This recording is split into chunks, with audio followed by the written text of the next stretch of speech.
Vítam všetkých pri ďalšom recenzovaní filmov z Vatikánskeho listu, 45 filmov, ktoré odporúčal pozrieť aj svätý Ján Pavol II. A dneska sa pozrieme na film s názvom Siedma pečať. Je to jeden z dvoch Bergmanových filmov, ktoré sú na tomto liste. Už sme si recenzovali Lesné jahody, ale teraz sa pozrieme na Siedmu pečať. By the way, tu som videl skorej, ale recenzujem to takto. Takže tak, ešte je pár filmov, ktoré už som videl zo samotného listu, ale asi si ich nebudeme teraz ešte recenzovať, lebo myslím si, že niektoré bude treba rewatchnúť. Minimálne myslím si, že 4 sú, ktoré som ešte videl a tie si ešte možno bude treba rewatchnúť, ale to si ešte rozmýšľam. A minimálne 2 z nich chcem rewatchovať určite. Ale aké to sú, to sa dozviete asi až neskôr, dúfam. Tak, ale teraz pomená Siedmu pečať. Siedma pečať sleduje príbeh o rytiera, ktorého hrá Max von Sydow, ktorého akoby nasleduje smrť.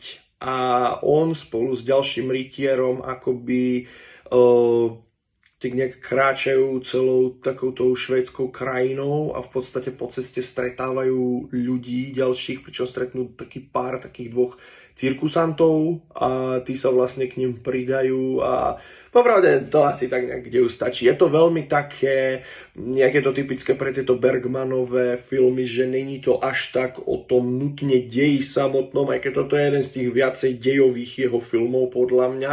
Je to skôr o výmene interakcií medzi postavami. Je to proste na dialogoch veľmi silno postavené a na tej vizuálnej stránke. To sú dve veci, na ktoré si Bergman dáva občas záležať, a to sú dialógy a to je vizuálna stránka, lebo akože umelecky tento film je proste masterpiece. Ako toto je jeden z najlepšie vyzerajúcich filmov, čo sme tu doteraz mali, lebo to nasvietenie, tá kompozícia obrazu, tie proste, ono je to používanie tej bielej, čiernej a šedej počas celého toho filmu je že brutálne. A to nehovorím o hereckých výkonoch, ktoré sú proste úplne pík. Máme tu viacerých, okrem von Sydova sú tu aj viacerí herci z predchádzajúcich Bergmanových filmov a jednoducho každý z nich odvádza absolútne skvelú prácu. Tým, že ten film je veľmi krátky, má len nejakú hodinu 30 niečo typuje, čiže úplne krátučká záležitosť, tak je to také veľmi rýchlo to ide dopredu, moc sa to nezastavuje na konkrétnych miestach, ono v podstate to ide týmto spôsobom, pričom toto je taký viacej, by som povedal, nadprirodzený / snový Bergmanov film, pričom on častokrát ostával skôr v realite, ale keď už taký sa niekde opúšťal, tak išiel do nejakých snov, aspoň teda z toho, čo ja som od neho videl. Ale toto je taký ten viacej nadprirodzený jeho film. Priznám sa, že ako niektoré iné jeho filmy trošičku náročný na pochopenie, priznám sa, že na prvé zliadnutie som to úplne nedal, akože myslím si, že som hodne toho nepobral. A chcel by som sa pobaviť o jednej konkrétnej veci a to je, že film bol v tom Vatikánskom liste daný ako jeden z tých filmov, čo sa týka hodnôt. A ja som tak ako vtedy si pamätám, že keď som to pozeral, tak som si to pozrel, že kde to je a že hodnoty? Vážne? A práve toto je jedna vec, ktorej sa priznám, že som si není úplne istý, ako to mám brať, lebo chápem, ale zároveň neviem. Akoby, ono sa celkom ťažko dá hovoriť o tom bez toho, aby som prezrádzal čokoľvek z toho deja, ale akoby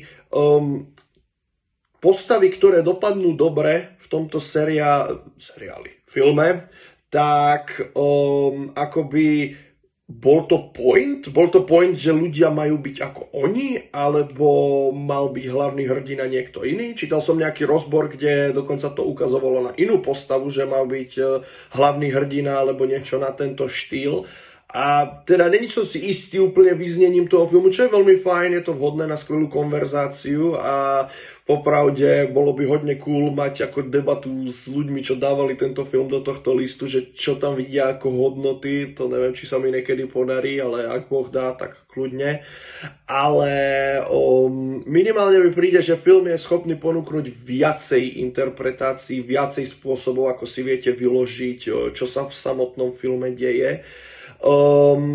je to také veľmi priamočiare v tom zmysle, že ide to z bodu A do bodu B, ale následne všetko, čo sa deje okolo toho, je, že chvíľkami trošku komplikované. Plus, by som povedal, že je dôležité si pamätať tváre hercov, lebo Bergman používa postavy, ktoré predstaví na chvíľu na začiatku a neskôr ich použije v samotnom deji, čo teda bola moja chyba, mal som viacej dávať pozor počas toho filmu, ale áno, toto sa deje. A v podstate je to skvelé. Je to skvelé. Na plnú palbu to úplne nevidím. Myslím si, že sú tu veci, u ktorých som taký trošičku, že súhlasím s tým, nesúhlasím, neviem. Jednoducho, trošku komplikované. Na druhú stranu film ma donútil rozmýšľať, má krásne obrazy, výborné herecké výkony a naozaj úchvatný záver, tak by som povedal. Čiže na nejaké nízke hodnotenie toto není. Dáme 9 z 10. Myslím si, že po zhliadnutí ďalšom je dosť možné, že to pôjde ešte vyššie, ale zatiaľ by som dal takých asi 9 z 10. Takže tak. Takže keď tak si to pozrite, po prípade si pozrite na IMDb, či tam nie je niečo, čo by vás ako pohoršilo, vieš, tam je tá Parents Guide, tak tam sú rozpísané nejaké tieto veci, tak keď tak si to skontrolujte, ale mimo toho tu asi není kvázi extra o čom. Masterpiece, takže majte sa dobre a dúfam, že sa počujeme niekedy na budúce.